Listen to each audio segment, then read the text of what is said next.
अस्सलामुअलैकुम दोस्तों, ये मादी 2-3 दिन पहले पकड़ी थी।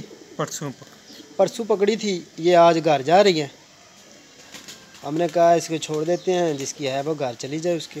ये कलर लगा हुआ है इसको, जामनू और ग्रीन भी चेक कराएं। ये ग्रीन भी है, ये कलर लगा हुआ है। जिस शिकारी है वो चेक कर ले, और उसके घर तो आ ही रही है। ये जी छोड़ें जी, छोड़ने की तरकीब। बिस्मिल्लाह, जान दो जी। ये मादी जा रही है जी। ओहो, जाल पे बैठ गई है। ये अभी घर नहीं गई, इसे भी भेज देते हैं, ये ट्राई मारेगी।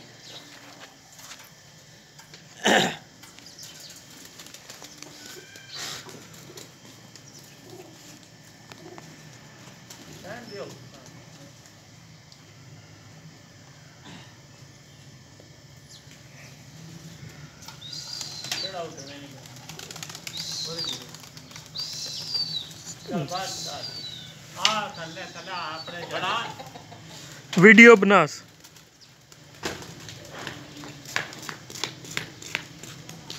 वीडियो किधर गई है? वो पड़ेंगे, वो जियो ये नजर ही नहीं आ रही इसमें।